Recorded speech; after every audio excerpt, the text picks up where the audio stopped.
right, we've got a little bit of a different one today. We've got a monster truck adventure today. So this is John Nowacki's Mud Monster, and I've messaged with his wife and haven't met him yet, but I think he still has this and maybe another one. So we've got about 2.5 hours to go. So let's go find the Mud Monster.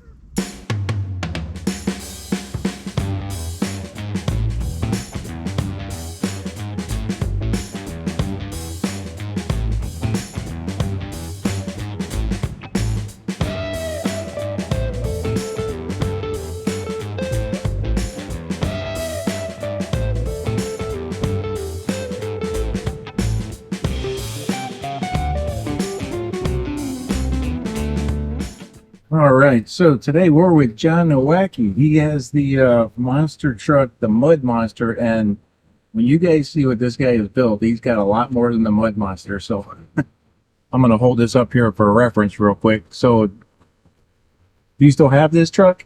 I do. You do.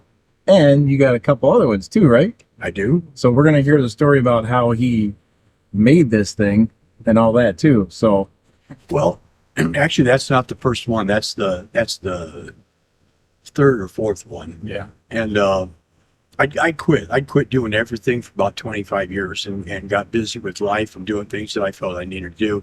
And I'm glad I went that route.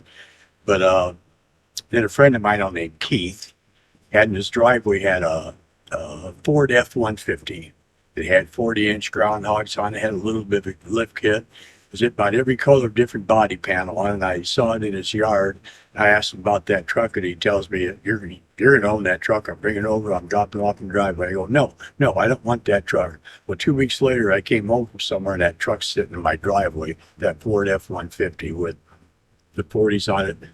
So, well, it's here. We might as well have fun with it. So we did, and took it out to another friend's house. They had a mud block party and had nothing with a blast. And it reminded me of what I missed. So I kept that truck for a little bit. There wasn't a shock hooked up on that. The front axle was bent. It was stuck in four-wheel drive. The engine had a rattle in it, but it was a blast. Well, anyway, I traded that truck then to a buddy of mine, another buddy of mine that had a Ford, not a Ford, had a Chevy 1-ton. That it was completely rusted out and rotted out, but it was a step up because bigger, better, faster is always more important than not.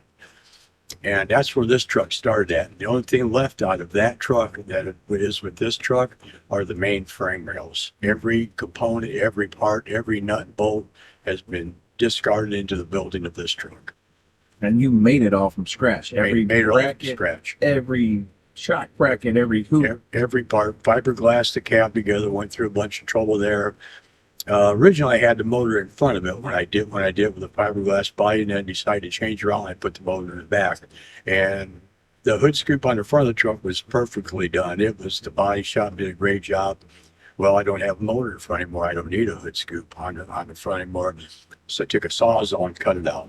Sawzall to a perfectly good fiberglass hood, and then glassed the whole back end. And if you look at the picture, you can see the hood scoop on the bed. Yeah. But you can't see that is all the way around that hood scoop is clear Lexan.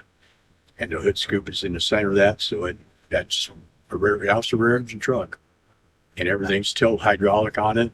Kind of, if some is good, more is better. If it looked good and was nice with the regular cab on it, well, the tilt cab and everything just took it again a little bit farther. And we'll see that later too. We'll see that later too. Oh yeah, and it still works and everything. So appreciate you having me out to your place. Thank you for coming out. Yeah. So, what I want to know is so as a little kid, how did you get started with all this? So he's got monster trucks, he's got sand rails, he's got motorcycles. How does how does little John, as a boy, grow up to building monster trucks? It starts out a pretty easy question. We grew up on a farm. We always had food on the table. We always had clean clothes. They didn't always fit. There wasn't a whole lot of money for toys or anything after that. There was a little bit, not much. So you kind of learned how to make your own toys. And that was kind of a big deal. Dad was build a house and build buildings and that here on the farm. And you had, like, example, the cutoffs from a 2x4 or 2x8 and leftover nails, straight nails out with the hammer and nailed your stuff together. And you could make a little house or make some little toy. And that's how you invented what you wanted.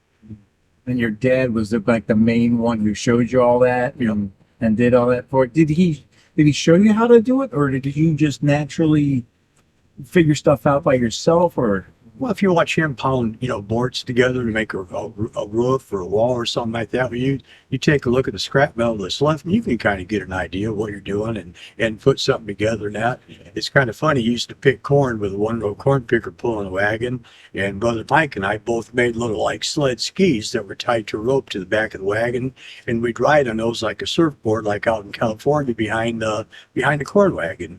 And that was part of our entertainment growing up. that's cool. So you learn to make your own stuff because you didn't have anything coming. And that's how it was. And that served us well, both of us well. And we both come from a time when you went outside to play, right? You weren't inside on video games and all that stuff. You went out. There wasn't any video to game. There was 3 channels on TV on Saturday night. One of those was Lawrence Welk. Lawrence Welk. My mom tortured me with Lawrence Welk. Oh man. So then how did you go from making like toys to graduate into cars and engines and all that kind of stuff? Like, where'd you get that? Well, it got to the point, when you got older, you wanted transportation because we lived out in the country out here, and you're on the farm, and mom and dad weren't taking you hardly anywhere to go anywhere. So if you get to the point where you could get your own wheels, your own transportation, well, now you could go places and do stuff. Yeah. And within their limitations, of course. But that's where it come. And then, I tell everybody my racing career started at Kroger's grocery store, going shopping with mom and being able to reach the magazine rack. They had Carcraft and Hot Rod magazines on, and that kind of introduced you to drag racing. And back then, if drag racing was on TV, it was like on the Wide World of Sports, and it was on for 10 minutes. And then they went to ice dancing with Bobby and Sissy, and you didn't get to see it anymore. So you wanted a fast car, you wanted to be cool. So that's kind of gravitated towards that. Yeah. So the first truck, how did you go from, it was a street truck? Street truck, bought it brand new, Was it 79? 78. 78? Ordered at the end of 77, and it came in the end of 77. I got the truck, it had L78 bias-ply snow tires on it. Oh, wow. And then what was the progression? Like your buddy had a bigger one, so you had to have a bigger one, or how did that? No, it never turned into that. Never quite like that. I saw one truck in South Bend. The guy had a similar Chevy with 35s on it. It had 4-inch lift kit, and it was like, wow, and 35-inch motors. And it's like, wow, that's a pretty bad truck. And so I ended up getting a lift kit for it. And I got 36-inch tires and put them on, drove it for a while. And then they came out with 38s. So I sold 36s, I got the 38s. Then they came out with 40s. I sold 38s, and I put a set of 40s on it. Then for a while in the mud, we even ran dual 40s on the back of it. And then I think I did. I went to 44s and 44-inch ground dogs. 44-inch boggers weren't out yet, and did that. Then it was time to quit. It was time to quit, do something with my life because I had a good job and was making good money, and every paycheck I had didn't go in that truck. It went through that truck. There's a big difference. That truck ate we'd make one run and sure the front axle off. Oh. And that was an every time deal. So it got to the point it needed to stop, and it did. And then that truck got parked. Oh, wow. But then you used it quite a bit too. Like, it was one of the original monster trucks, right? Yes. With Phil and so you built it, you got it in what, 78, 79? Yeah. And then when did it turn into the monster truck actually? Oh, that was 20 years later. 20 years later. Yeah. Before that, I ended up with my own lift kit I made. I forget how big it was. You get to a certain point, you don't measure anymore. You do what you need to build. You need to build, and it had 40-inch floaters on it. And I drove that on the street, took it to Jamboree or two, and they had fun with it. But then it stopped. Everything stopped, and I went to work. 48's on the street. Yeah. Had you seen Bigfoot during this time? And like, did that like it? I had, and I originally, and I don't know, you never know. You look back at life, what you should have done or shouldn't do. But when Bob first came out with that truck, and he had the 22.5 Firestone duplex cement truck tires on, I was out trying to buy a set of cement truck tires, and I never did. But they were going to go on the truck.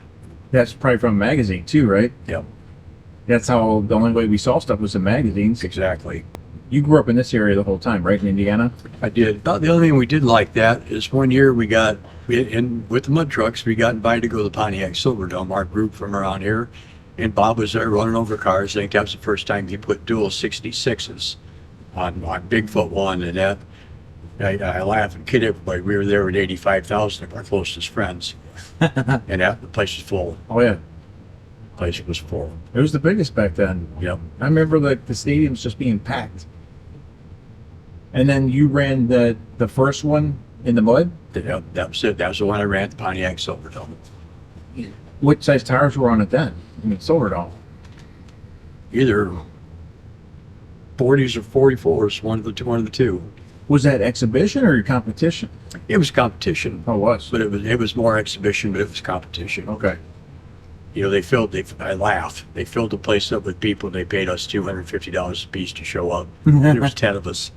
So what axles are on it now? Like the first truck? The first Axles and engine and transfer case and all that. the first truck just had stock stuff in it, obviously, and then we went to 2.5 tons. And I ran over a couple cars a couple times at 2.5 tons, and I was very careful and very leery of busting the front wheel off. And then we stopped doing that, and I put a set of 5 tons underneath it. And that was before I started doing the other trucks. So this, I had to produce with this thing a little bit. So I pushed it harder than I should have, and it held together. Oh, that's good then. Then you how far you can go and like what parts you got to upgrade and. Yeah. First time I drove that truck off a minivan, that thing hit so hard I couldn't believe it didn't rip the cab mounts out of the cab. It hit that hard when it came off that van. Well, that's one thing. So he let me sit in one of his trucks today, and can you explain what it was like the first time you drove up over a set of cars, or like the craziest thing you did, like the first time like that, like what it felt like? Well, you got first or worst, however you want to put that. First or worst. We were at a show over towards Ohio, Indiana yet, and ran.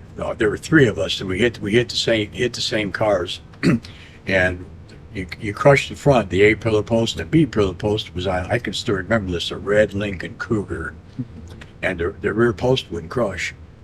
So when you hit it with your tires, the front end went straight up. It went straight in the air like it's supposed to, and then the back end hit it. Well, the one post was crushed, and the other one wasn't. So when you hit that one grabbed it turned the truck while the front tires were in the air, and everybody came down sideways.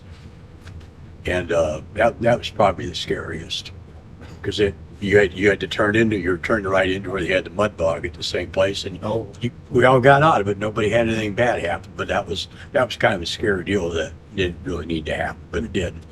And that pillar never went through anybody's tire. That pillar never crushed. That's crazy. And then when did the second truck come along? This one here. This was the second. The second truck came on. Yeah, the second truck came along, and that was the half-ton Ford to the 1-ton Chevy to that. So I'm not really sure exactly the year when it was, but that's changed and transpired over the years too. Originally had a square body on it with the motor in front. We called it the Evil Twin because they had the same body as Mud Monster 1. Oh, okay. Then we went to the fiberglass body, then that went away, and that truck's made a lot of transitions too. It didn't just like, well, we'll start with this and we're here, we're done with that. It did that. None of it happened like that. None of the trucks. And then the truck I sat in today, was that your third truck then? We call it actually Mud Monster 4 because the funny car you saw is actually Mud Monster 2 because that showed up after number 1. I had number 1 and I had that as a buggy in a car. I didn't have the other trucks were here yet or existed. And then you built like a mega truck too. Yeah, that's this truck. Oh, that is this truck. That's this truck with tractor tires. That's right. Yeah. Yep, that's the same truck. Okay. Now the 2 trucks out front, the dump truck and the military truck, when did those come along? Before the brown one? No, they were here after the brown one. As a matter of fact, number one didn't make it into a full monster truck until I had the Greek Kenworth here, and I got my feet wet and got a little itchy to do something with that truck, and I did it. But the Kenworth was already here, and the other one just happened. I saw it, an old, actually it was a feed truck. They had it for sale at a local farm magazine. I went and got it. I took the lowboy in there, and the guy pushed it on the lowboy for me with his front end loader, and it came here. It didn't run when I got it. And I spent half a day working on it on the lowboy and getting the fuel system where I got fuel in it, got it working, and that got it running, and drove it off the trailer. I won't tell you what little I paid for it because I'm kind of embarrassed about it, but it turned into a fun truck. So you basically have everything you built. Is that right? Pretty close? There's a few things that are probably left here, but obviously they weren't very mind-setting that I remember them. But the amount of monster trucks you have and the sand rails and all the other stuff, you were able to keep pretty much everything you built and still have it. I don't know that I wouldn't say the word hoarder. I guess I'm a collector. Okay. Yeah. And tractors too. I collect things of my interest. Yeah. How did the truck get its name, the Mud Monster? Back when we first started putting big tires, I started running around the South Bend 4-wheel drive boys, and they had a local guy that was painting names on the back of their tailgates. I thought, well, I need to be part of that too. And it's like, well, what am I going to name it? And you want to come up with some kind of name that's not overwhelming or stupid, and you need to be able to kind of live up to it. So I came up with the name Mud Monster, and that's how that came. And then the truck, it kind of lived up to it. Put it in the mud quite a bit, huh? It was kind of one of the ones to beat if you were going to do that around here. But Have they all been mud trucks at one point or another? the one you sat in, the race monster truck, has never been a mud truck. Never been in the mud? Never, Okay. never been a mud truck. But that's the one that was probably what, you're most competitive with that one? It's the most expensive one because there's a lot of the stuff you can make yourself, but a lot of the stuff it's more cost effective to actually buy. The good shocks and all that Yeah, stuff. yeah. The racing seat. You made that cage though, right? I made most of the cage. The bottom, when I got that truck, I didn't like any of it. And actually, we had the truck put together. We took it back apart. We switched the axles out of it. I cut the complete cradle and everything off and started over and made it everything extremely heavy duty. Yeah, you got that square tubing underneath the cradle on that one, right? Yeah. And then you made all the 4-link bars and all that stuff, and you got to get the geometry right. Yeah. How long did it take to get the geometry right? Like, was it test it, cut stuff back off? Did it always work the first time, or is there always tweaking to be done? At that point, when we were doing the cradle, Yeah. I got a little bit of help from some of my friends, and I actually bought some parts from Dan Patrick, Oh. and he kind of pointed me in the right direction a little bit, not a lot, but if I had a question, I could check with him, and he would tell me. It's just like the 4-link bars. I think he told me to make sure they're all the same. That way, the interchange on that, so you figure out where they're going to mount on the axle, and then you figure out where they go on the cradle, and how to mount them on the cradle. Because they have to X. They're just not in line. They have to X where it holds that axle, where it Right. doesn't move. And that was a big deal. And I learned that from my friends that I've met along the way. Because there's no track bars on those, right? Now, It's a crossover 4-link that keeps crossover the axle centered. X Right. 4-link. Yeah. You were explaining to me when I was sitting in it what it's like to drive it. So did that take a long time to get used to like driving a monster truck? Like, because you told me like when you're going to hit the cars, you have to see them first and give the throttle at just the right time, and then you know when it's going to hit and all that kind of stuff, right? I'm pretty sure that anybody that's ever driven a monster truck is going to smile when I say this. It is baptism by fire. Okay. It is baptism. You're not going to go out and find this. You're going to run over a little rolling hump and drive over it. When you drive up to the cars the first time, and I had one of my Bigfoot buddies, Brian Kahn, told me, he was my coach. He told me how to do it the first time I did it. You get in the truck, you get lined up the cars, you go in probably about 10 miles an hour. When you look at those cars out the windshield, when you first see that car, because they're about 20 feet in front of you. When you see that car hit, you put your foot to the floor, Because by the time you react, you've got another 10 feet. Well, now you're 10 foot away from the car. As soon as you put your foot to the floor, the front end of that truck will rear up, and then you can see them front tires hit that. And it's just like you got launched out of a cannon. That truck is in the air right now, and it's like in a car accident. It hits that hard. And then for that, whatever it is, that split second, whatever, it's like quiet time. And then comes the landing, and you're in a car accident again or two. But the more you do that, and the better you get the shocks. Obviously, the first time we did it, and even when my son Jonathan do it, he's taking the shocks apart and revalving them. We've got help and suggestions from people that mattered. Yeah. And I think we're probably getting closer than we've ever been on making it handle better. Oh my gosh. Wow.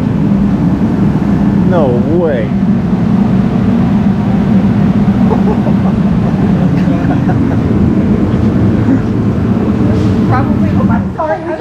Oh my gosh. This is awesome. Just about everything in here has got a story.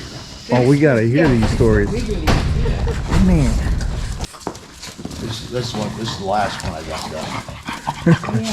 Oh, is this the one I've seen on Facebook? Did you make, is it a wheelie car mainly, or No, that's just a street car for me. pro street for you? Yep. Street legal and everything? All you, kinda. Everything else, kinda street legal. Kind of street legal? Oh man. I rescued. Wow. That's amazing. Like my brother had a rescue, my sister has a rescue. Yeah, so we have Good grief. I can't believe it. And you still have all this stuff. That's so cool. I don't ever get rid of anything. That's, yeah. You're one of the first guys that I met that still has a lot of his stuff. Yeah, I noticed that now. The things you've been interviewing Yeah. people and that and talking to, they can't find them and they got rid of them. Right. The one truck back here, I do a lot. Right now, that just came out of the hospital. this truck I bought brand new. I ordered it from Chevrolet. Gosh. John's been doing this all his life, and I don't do cars. Yeah, That's unreal. I don't do. Was it always on airbags? No, when I bought this thing, it had L78 snow tires on it. I mean, it was just a normal stock truck. It came brand new. It was a one-owner truck. And then we got married. Where did you get all the parts and the tires and everything? You end up making connection with people. These are all used ag tires. So they're Okay. not people that when they wear them out to this point, they pay to get rid of them. So we can get them pretty cheap. Why do they wear like this in the middle? From on a fertilizer spreader, they'll run down the road down from field to field, and Yeah. they'll be loaded heavy, so the tires will wear funny because the crown of the road, this would be on the outside and this would be on the inside of the crown, so all the weight's there. And actually being that tire being that wide will cause it to slip within itself. Oh. It's just like if you have dual wheels on a trailer, on a truck like your UPS truck. Yeah. If you have the one bigger one, will wear normal, but it'll spin that other one that's small, and it'll turn that smaller one into a slick. Okay. Yeah, right. And that's the same principle with this. Oh, wow.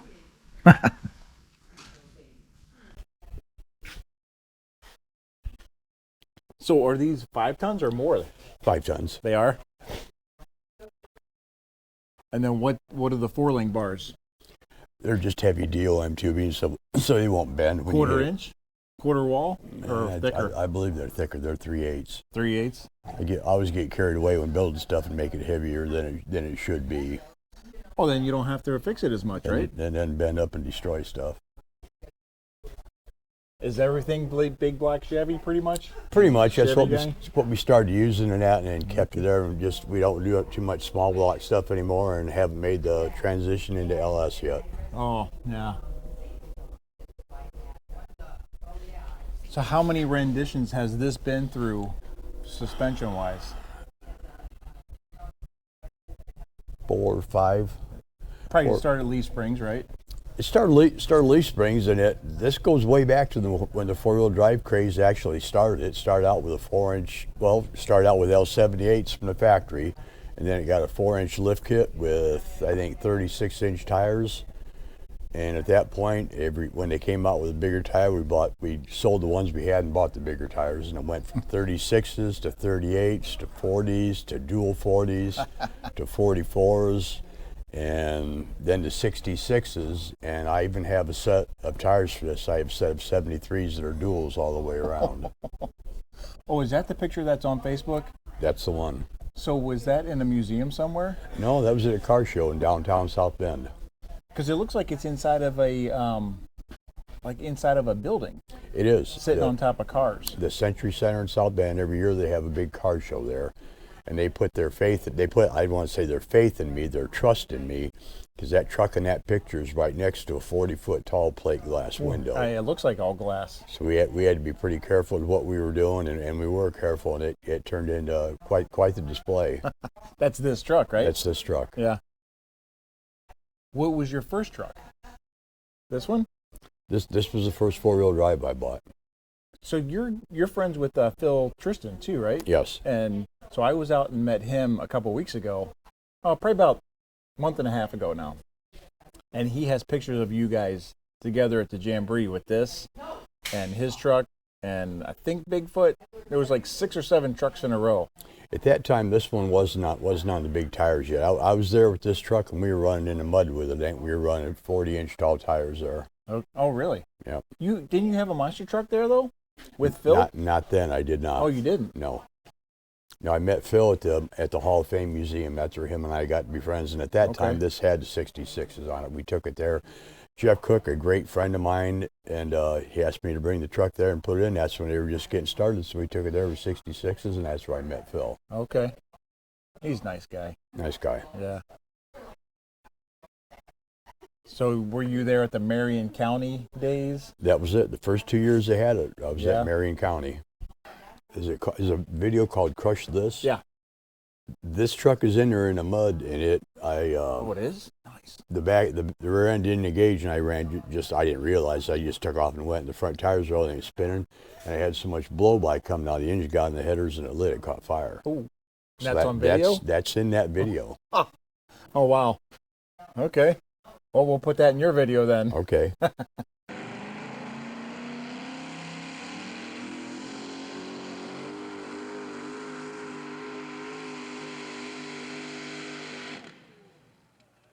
Let's take a look at the back of this thing. Oh, so you got transport tires here, huh? Those go to the other monster truck. Do you have to make these Yes. and get them all spaced just right and everything to make that work too? Yep. So, what transfer case is in this? That's out of a 2.5 ton military truck. Wow.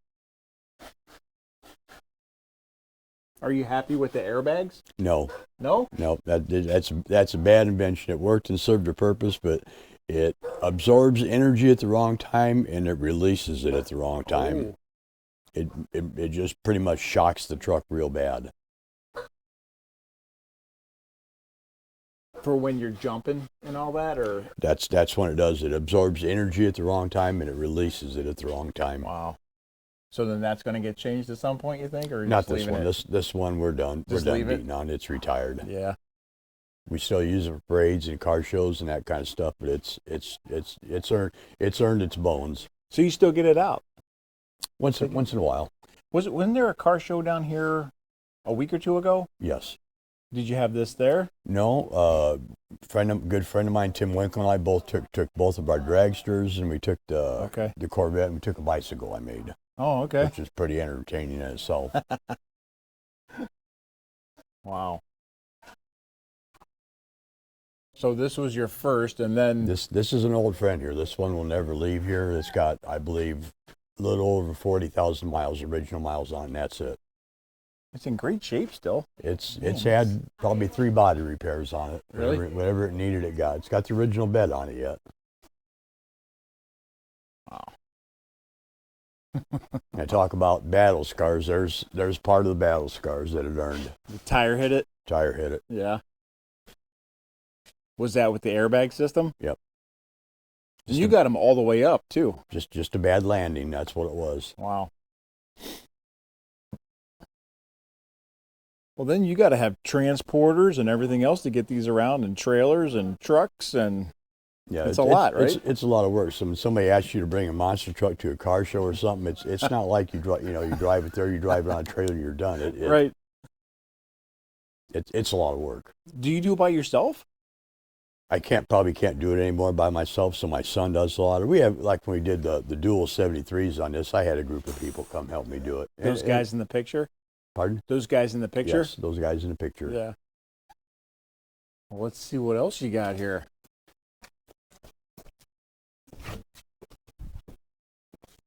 How about this thing? What are we doing with this?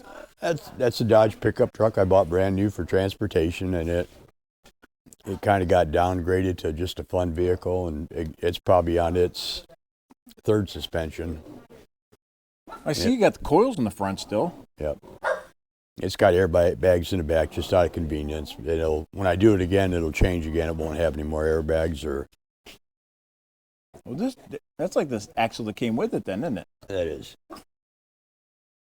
What size are these tires? Those are 49-inch tall military tires. So did they get their name because you like playing in the mud? Like originally, or? Actually, it was in Marion County Fairgrounds, and a girl in the crowd yelled Johnny Mud, and that's where that came from. The crowd just yelled that? The girl in the crowd. And my buddies heard it, and then it stuck. Hassle to clean, isn't it? Oh, how long does it take to clean it? It all depends how clean you want to get it when you're done and how nice it looked before you drove it in. It'll take us. We got one of the other ones. We'll show you our mud truck. We still run one, so it's about at least 20 hours in cleaning it. 20 hours. Wow. You can, when it's done being cleaned, you go to the end of the driveway. You can turn one way to go to the mud bog, or you can turn the other way to go to a car show. And all clean cost is work. How do you have time to do all this? Well, just as you're going around taking videos of people. If you take that time, or you take your TV time, or you take other stuff where you're not working or sleeping, okay, you can do what you want to do. A lot of people sit on a bar stool. A lot of people go play golf. A lot of people do other things. Well, this is what I enjoy doing. Okay. So that's where that comes from. Oh yeah, determination, right? Determination, and wanting to see it through. When you have something you're working on that's a major problem, and you get to the point where you figure it out and you make it work, that's a bit of a self-gratification. Yeah.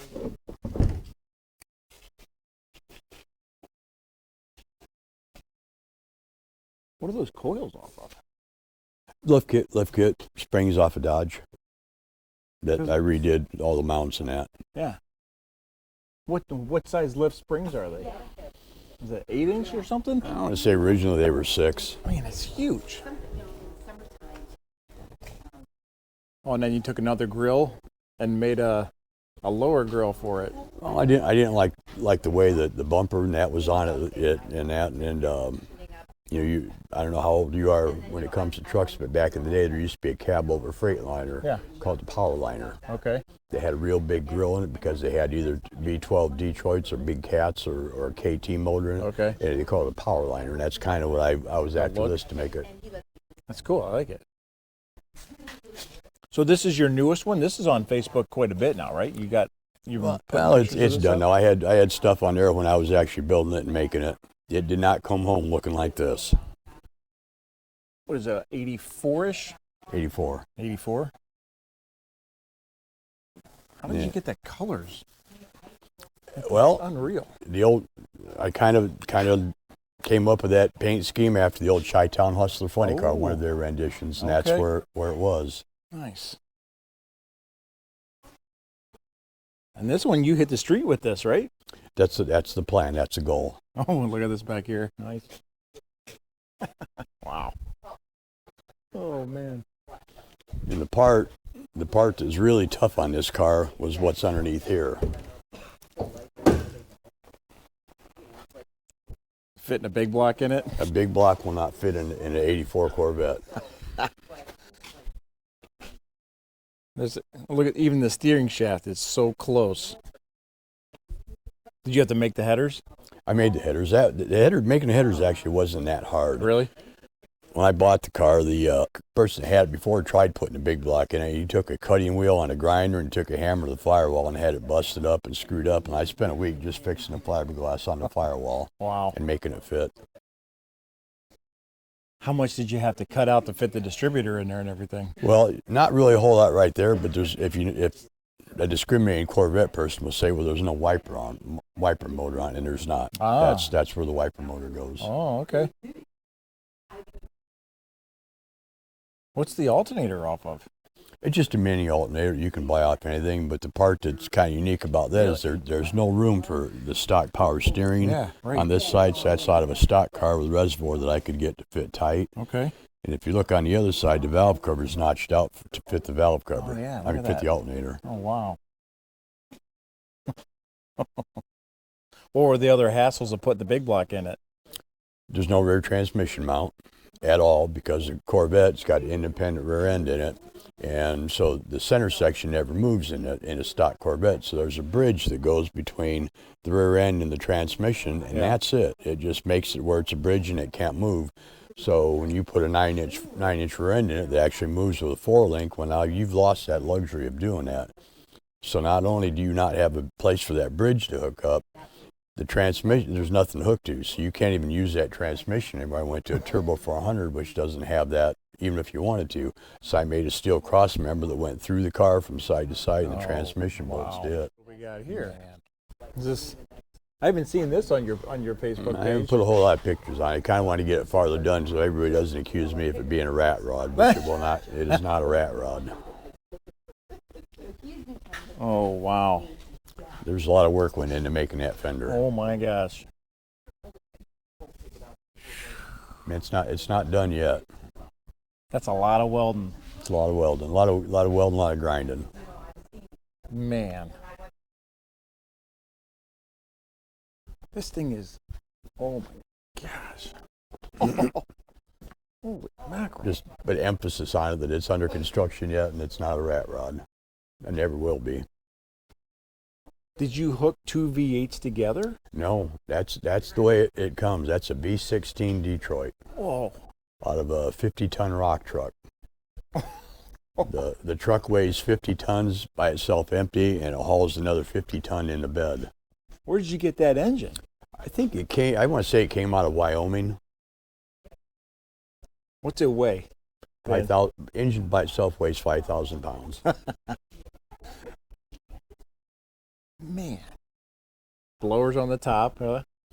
Well, the two-stroke, they don't really produce any positive pressure in the intake manifold. They make the two-stroke breathe. Oh, that just blows the exhaust out, doesn't it? Yep. It's a two-stroke, too. Yep. Wow. So then wasn't there something about the two-strokes where it didn't have either intake or exhaust valves or something like that? It does not have intake valves. Doesn't have intake valves. It's got ports just like on a two-cycle dirt bike. It blows the air in there. The piston goes past, and it goes past that. It comes up compression. Then the exhaust valve is open and pushes it out, and then it gets another load going when it goes down. So it has like ports in the sleeves? Yes. Okay. Wow. That's amazing. Is this what you're currently working on, or you got like 4 or 5 projects going at once? Yeah, I usually got about 3 going at a time. I got the bicycle done. I got the Corvette done. I was wanting to focus on the Banner tractor, and I'm still getting education and still lining parts up for that. So this is going to go back in the shop here real soon. I'll be working on it again. What are the fenders off of? And the body and everything? Those are off 33, 34 Ford. Okay. The rest of it I fabricated in the running boards and that. It's a 1994 Western Star semi-truck cab. Oh, really? It's a Peterbilt grill enclosure. The goal is to kind of make it look like an old Duesenberg when I'm done, but not by any means to copy one, just kind of make it look like that era. And will you use those tires for it, or are you going to put some other kind of tires on it? Oh, I'm going to use those tires for it. You know, what's kind of unique about this thing, you'll see that, well, there's a hydraulic cylinder there. Yeah. I don't have the fenders done, but when it's done, the fenders will get cut right here. And then electric hydraulic, the trunk will open up and it's fastened in the back of the cab. When it bottoms out, then the whole body comes up like a funny car, electric hydraulic. And that I've had working until I welded this together. And I'm not ready to cut it yet. How much are you out here? Like, is this what you mainly do all day now? Pretty much? No, I still help my son with his business, and and I'll work on stuff when I can. It's kind of like my treat to get away when nothing's going on to work on this stuff. How many hours? Do you get a couple hours a day on it?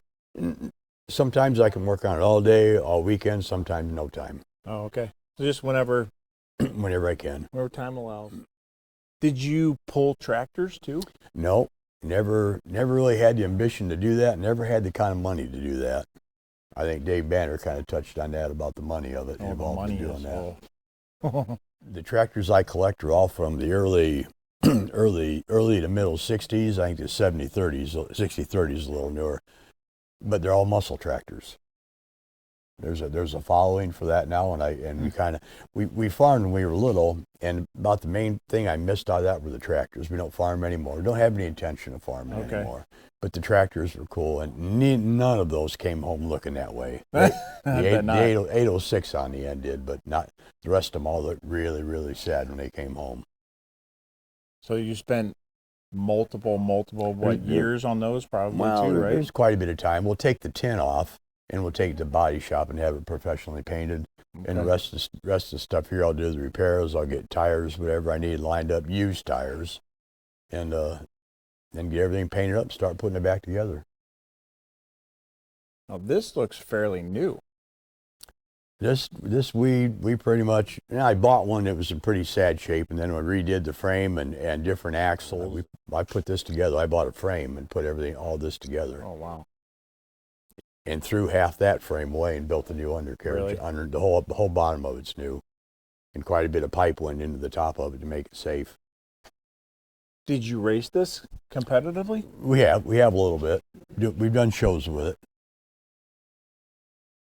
There's not really a whole lot of, when you talk about competitive racing, you go someplace and do a show, and there'll be a race during the show, and then you do the freestyle. Okay. And you're there to put on a show and entertain the people. Gotcha. Do you use this one quite a bit then? We haven't ran this truck in a couple of years. My son Jonathan actually bumped me out of the seat out of it just because he drives better than I do, and I'm willing to admit to it. I tend to take care of the equipment a little bit, and he can push it, and that's to put on a good show. That's what you need to do. And we went through a lot of trouble to try to build this truck heavy duty enough for it would take it. And the only shortcoming so far that we haven't completely mastered, and they've been redone, ready to go again, is getting the shock absorbers right so it doesn't beat you bad. Gotcha. Yeah. What are these axles off of? Those are 2.5 ton military centers. Okay. And it's got pettibone planetaries on it. Oh man. That's right where they get married right there. Yeah. And more like an SES transfer case probably? No, that's CNC overtime transfer case. Oh, okay.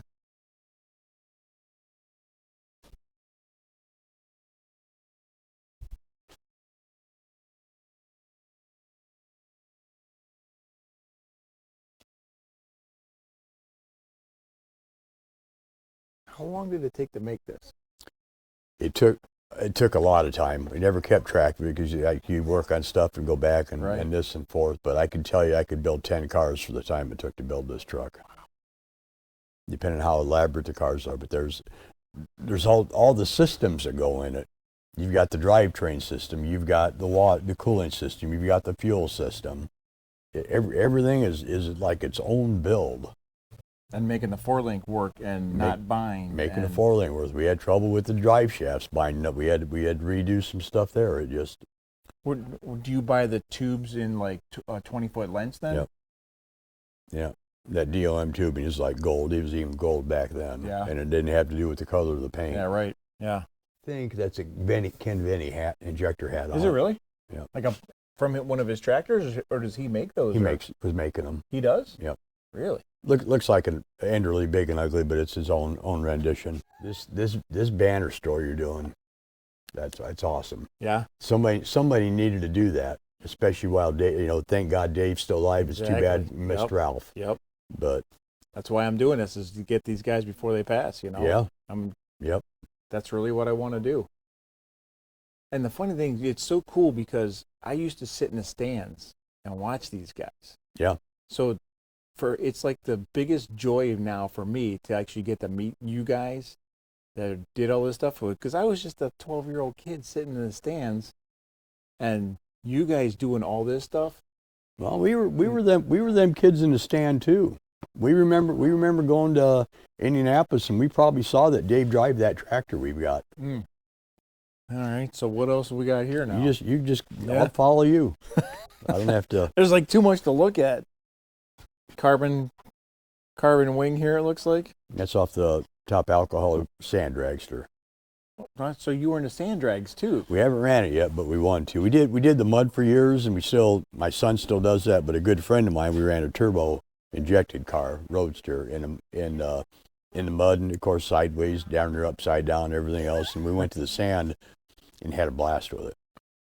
The car goes straight, picks the front tires, carries up, set fast time at one of the things we went to, and we really rubbed elbows with quite probably some of the fastest guys in the country when we were doing the dirt drag deal. Yeah. And just a great group of people again, and had a good time doing that. So I bought a dragster, he bought a dragster, and we're going to run his first with the turbos on it. His car's probably got another 1,000 horse over that one. His really out of rock and roll. Yeah, it's all the scooper tires over there. Yep. So that's what that's for? Yep. Stuff for the kids, grandkids too, I guess. Here, No. You? That's for us big kids. That's for the big kids. That gives you an idea of the mindset around here. Hey, that's great. Nothing wrong with that. All right, so you're just collecting these and then fix them up, or? Just collected them. That one came home, was really rough shape, had about 2 wheelbarrows full of dirt and grease, got washed off before we even started thinking about working on it. Oh, man. Were they like family tractors or just things you liked, or? Just things I like. The big tires on the back, they look like pulling tractors, but cool. the muscle tractor thing comes into it. That's why they call them muscle tractors, with the fatter tires. And that's how they came from the factory? Or does somebody put those on there? I put those on there. I think the biggest tires they had on from the factory were 24.5s, and those are 30.5s on all of them. So cool. Another vet just sitting here. Good grief.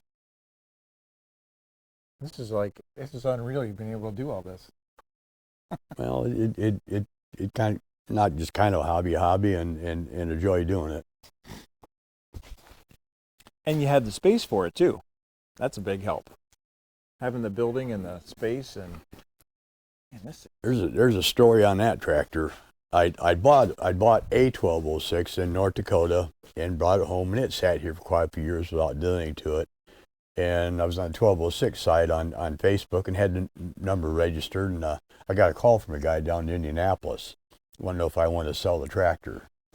He had the 1206s with the serial number in front of the one I had, and behind the one I had. Ooh. So missing out of his was the tractor I had. He wanted to know if I wanted to sell it, and I told him, I said, well, I won't sell it. But what I'll do is you find me a 1206 that's as good as this or a little better, and I'll trade you for it. You can have this one. You bring me one, and it's yours.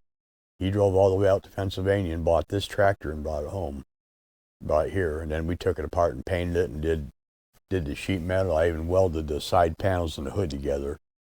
They're not 2-piece panels anymore. It's gorgeous. You guys painted here? No, well, we painted the bottom half here. The top, the good looking sheet metal tin went to the body shop. Bob Hiles painted all of them. Do you have like a regular body guy you use for all your stuff? Bob Hiles. Bob Hiles, yeah. Is he close to here? He's in Hudson Lake, probably 4 or 5 miles away. Oh, that's it? That's it. Oh, close. So what are we doing with the vet? That's just a fun car to drive. Fun car to drive? Yep. Nova? That's my son's Nova. Is there a motor in it? Well, it does, but he did one too many John Force burnouts and he rolled the bearings in the crank. Oh. So it's waiting for a motor. It's looking a little high in the front right now. That one's waiting to go to beauty school. How long will it take to do this? It all I depends. mean- It all depends what you have to do for repairs and what's bad. Just like example, there, the holes in the fenders, I'll weld them shut and do that. I may weld the hood together, which it all takes time before it goes to the body shop. Okay, so it was like a 3-piece almost. Well, 1, 2, yeah, almost 4, right? And this is, Yeah, wow. it just takes time. But like even cleaning up do you sandblast the whole thing or how? No, you gotta be careful what you do sandblasting, because the rubber seals and that, you get carried away with a sandblaster, you can eat right through it. Matter of fact, I did on Minneapolis Moline with a pressure washer. I washed the front crankshaft seal out of it. Oh, really? There's like so much to get right so you can paint it. We'll spend a lot of time cleaning it. And Jonathan will wire brush on it, and we'll get it where we want it to be before we put some paint on it. Example, just like that, take the seat completely apart, replace all the bushings, and then new cushions and everything that goes with it. But even like this, you're talking hours just to fix that. We'll sand it. We'll sand it. Yeah. And then prime it and then paint it. Do you take like all the lines off? No, we won't take any of them off. Okay. Just clean them as where they are at. Yeah. So that saves a bunch of time. I'll repair the stuff that needs to be repaired. I won't take a tractor completely apart and change every part in it because I think it needs to be done. You're not splitting it and all that. No, if Okay. it needs to be done, it gets done. Still, man. But that was what I missed from farming was the tractors. But then you wind up with this. Do you get to use these at all? Or are they pretty much? No, I won't. It is as much work as we put in them, how we got them looking, I won't take it back to the field. Not to the field, but to like a parade or something. That'll do stuff. Yeah. We'll do that with it. Okay. Got a workhorse here, huh? Extra tires. That's actually a pretty unique tractor if you walk up here, although the flats aren't very Massive. impressive on it.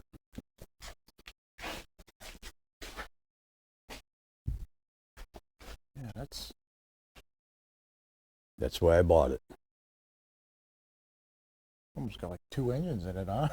No, it's just normally it's a 2805 and it's got a 200 horse motor in it. Supposedly this one's cranked up to 300. It's got 2 radiators and 2 air cleaners, and that's what makes the front end longer. Wow.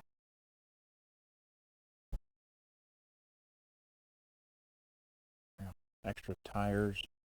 How much do the tires weigh? 800 pounds a piece, With the rims or without? probably with, because a lot of those are 6 plies and they're lighter tires, so probably with the rim.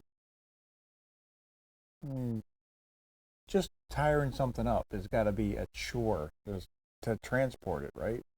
And it is. There's times we took the 73s with that and put the duals on. It took us 4 trailers, one with a truck, 4 trailers. 2 trailers with both tires on them, and another trailer with a skid loader on it with forks. Are the 73s in here too? They're in another building. Another building? Okay. Wow.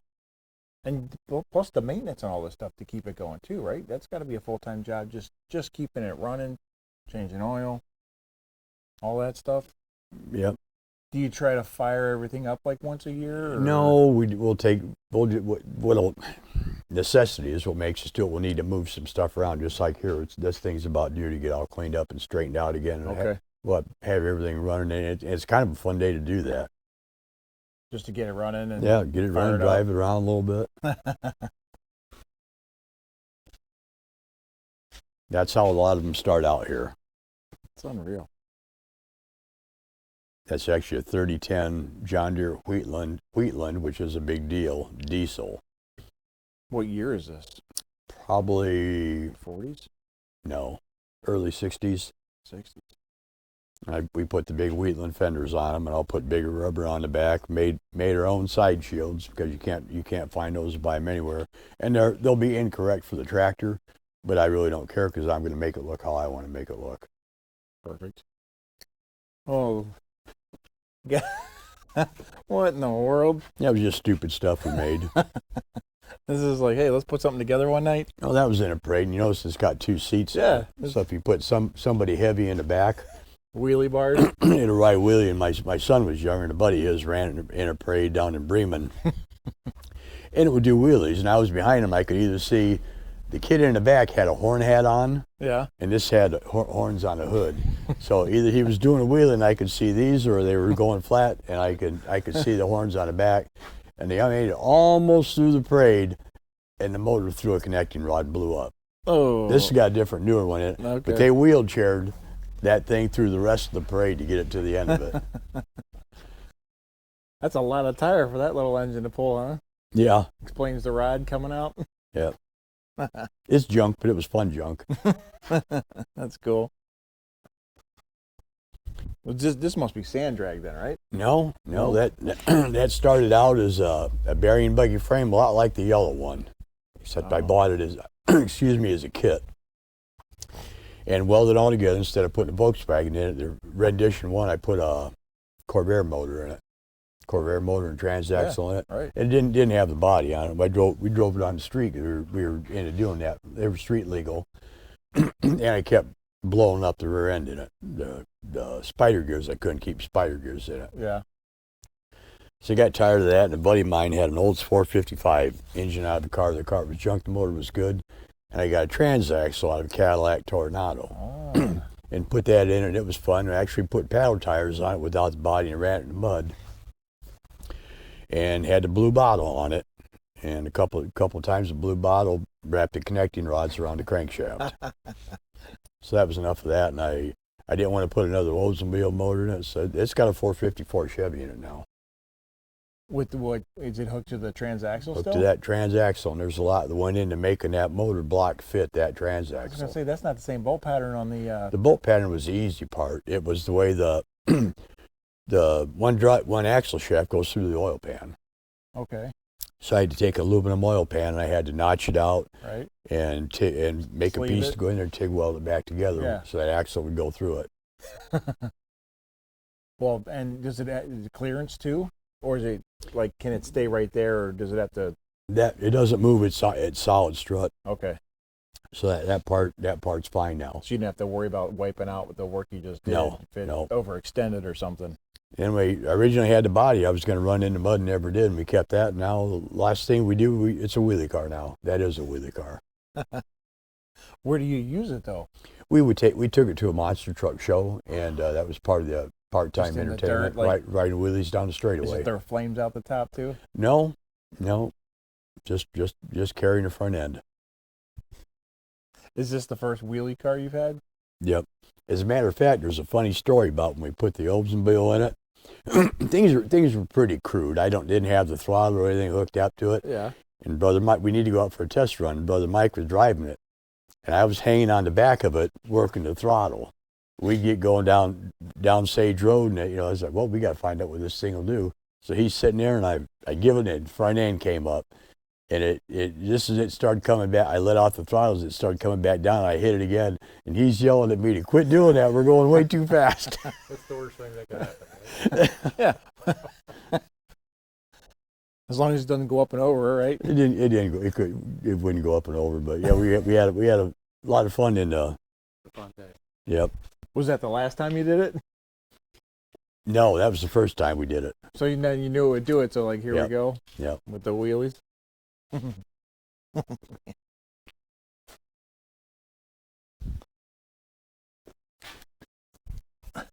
Oh man. Oh, wow. You're fine.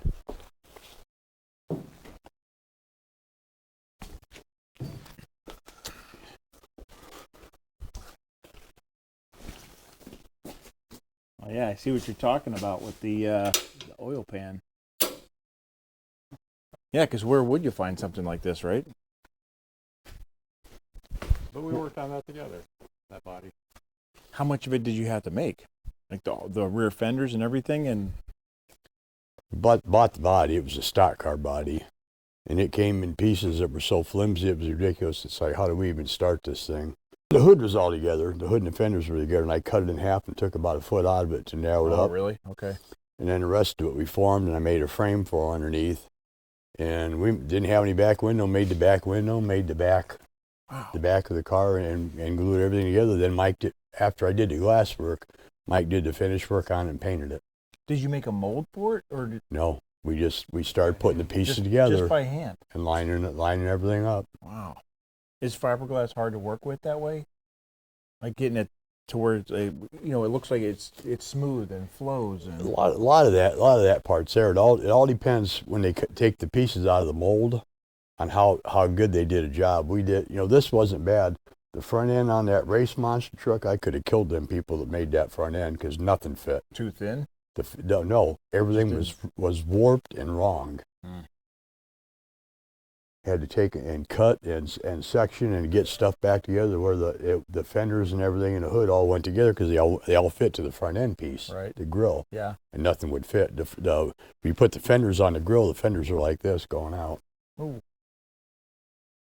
We perseverance. We finally got it. Yeah. This looks like it's pretty thick. Almost like a Yeah, half inch. it's pretty right? thick right there. It's thinner. Yeah. It's thinner. And, I mean, thick and thinner in some other places, but it's made where it'll hold up. You Just get into it like a funny here, car then? Here it's real flimsy. Yeah. I'm sorry. You get into it like a funny car? Like you tip the body up? Yeah, you can Okay. get into it that way if you got the body down because you would go to a wheelie. You don't, you want to make sure everything's good and tight and won't come up. You can get in and out of it through the escape hatch. Oh, you can. Yeah. Okay. And it's been a fun car. You talk about, an engineering thing that you go through a lot of trouble to make fit and make work. Making that motor and transaxle fit and that was a big deal. I saw the notch in the oil pan over there. Yep. Yeah. Let's cut the tires too, it looks like. Yep. Trim them up. When was the last time you had this out? It's been a few years too. Yeah. Matter of fact, the front end is like this now because the last couple times they came down out of a wheelie, it came down pretty hard because turn number 3 was coming up real fast, and it slammed and bent the tie rods on it. Oh boy. This looks like a newer one. This was the mud truck we were talking about at the other end of the building. And I gotta check something here real quick.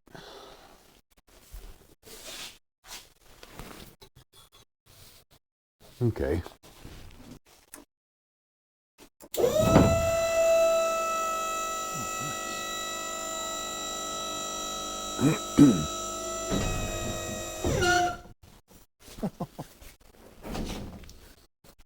But that took a while to engineer, huh? There's quite a bit went into this one. The only thing, the original part of the original truck on this are the main frame rails. Everything beyond that is different. Well, yeah. Everything. This looks like something you could run competitively in the mega truck.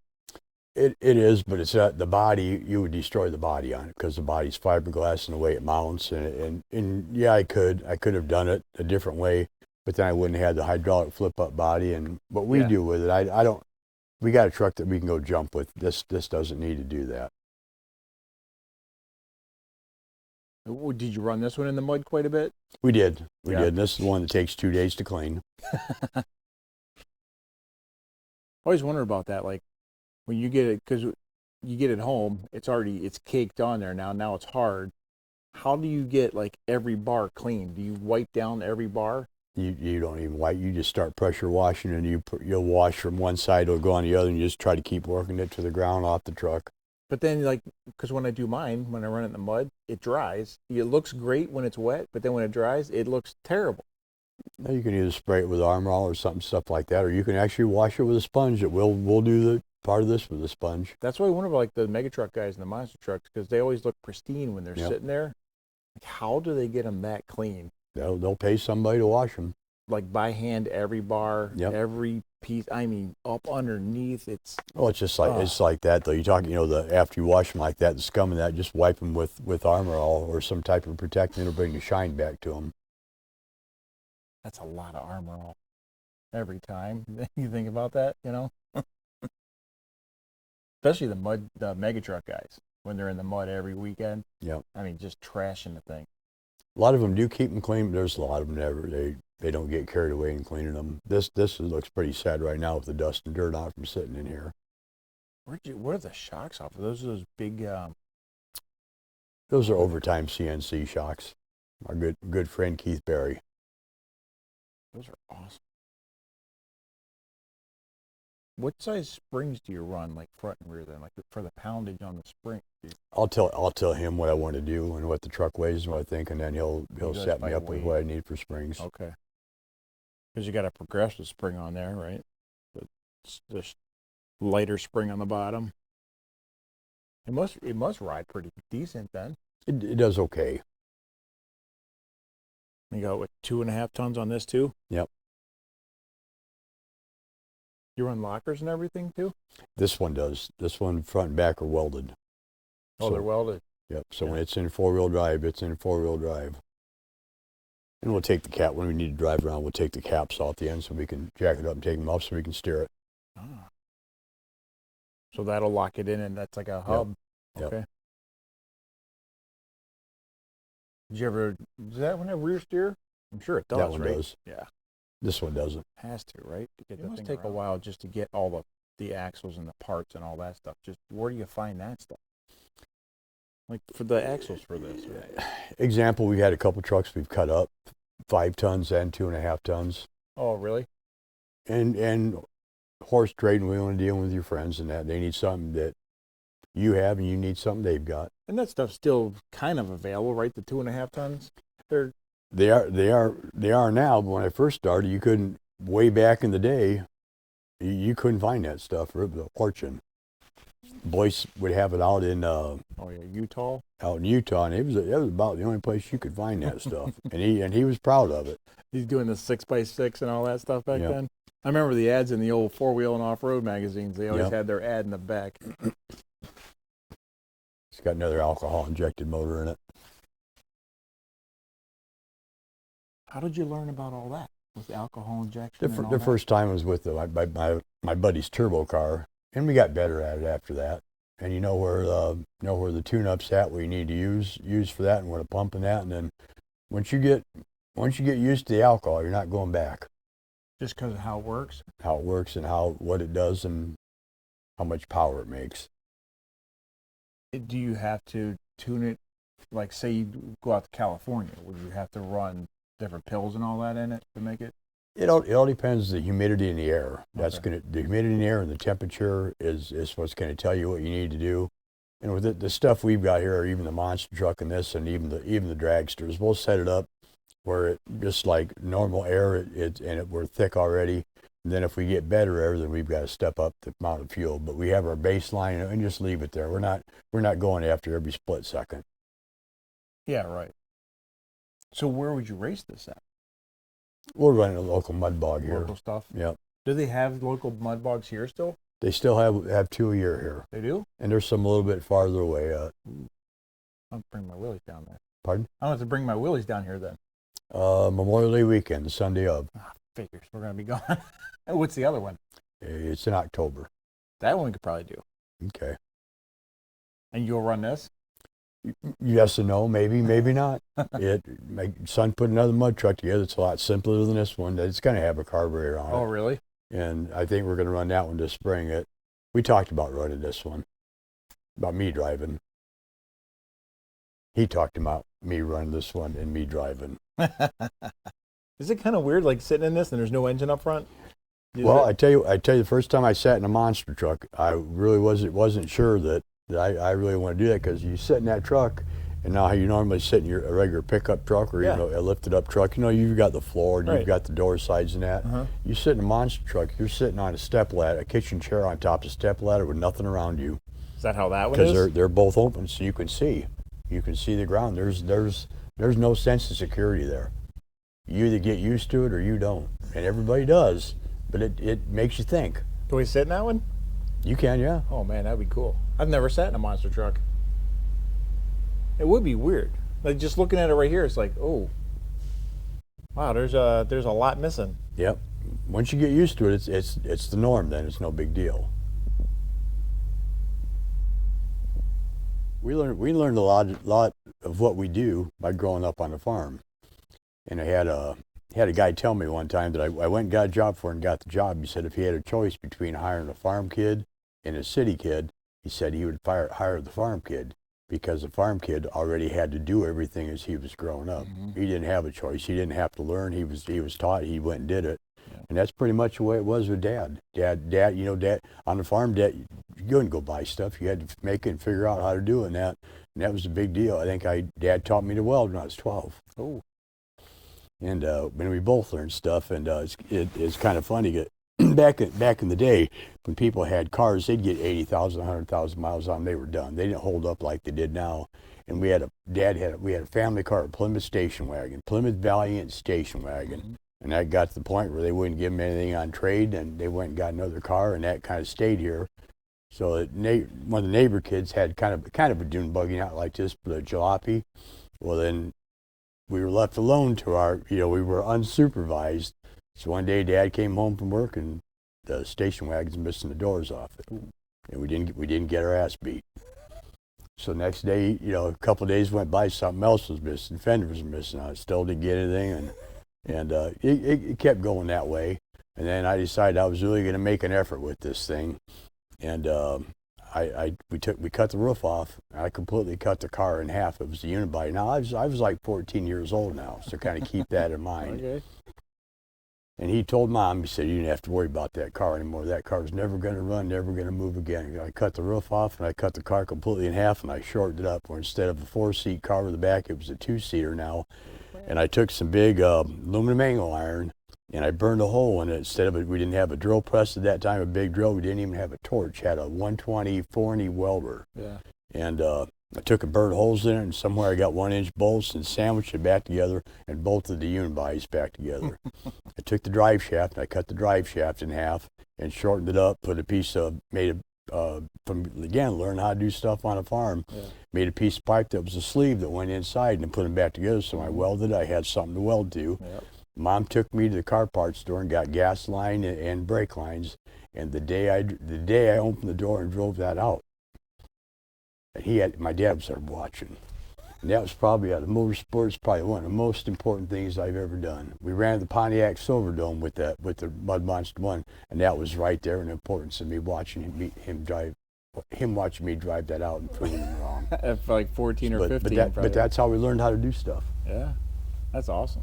That's awesome. Hacksaw to get that roof off. A lot of what? Hacksaw to get that. Oh, you roof hacksaw? Oh yeah. Oh, you didn't have many tools. Hacksaw.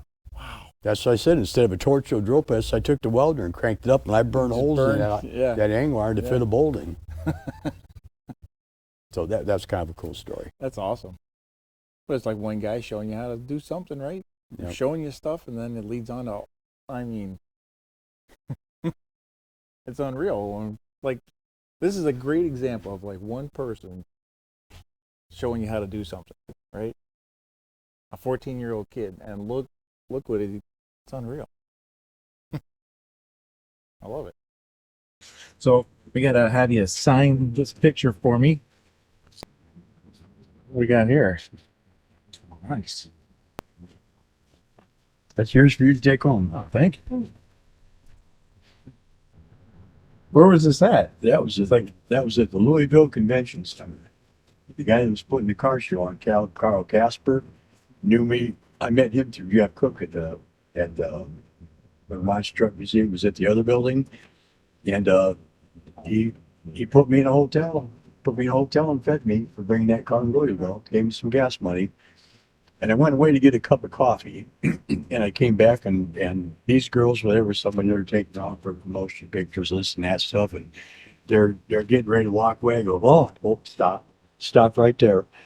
I said, if you're taking a picture of my car, I said, we're going to take a good picture. And I posed them all where I wanted them to be.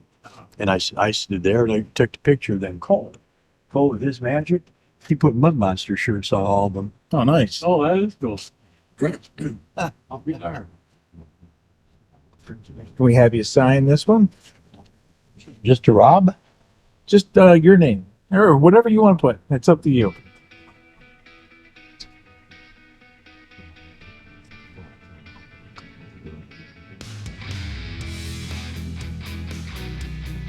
All right. Cool. All right. So there's John. Really appreciate your time today, man. This has been great. So good to meet you, and thanks for all you have done for me today and give me a lot of time today. Show me a lot of cool stuff, and it's an inspiration. Like, Keep building my stuff too. So Well, good, good. If you can dream it, you can build it. that's good. And it's just work. Yeah. That's what it comes down to. There's no secret formula. There's no anything. You can take a lot more pride if you build your stuff instead if you go someplace and pay somebody to buy it. Right. You got that right. All right. There's John, everybody. Thanks, bud. Yeah, thank you. All right. Thank you.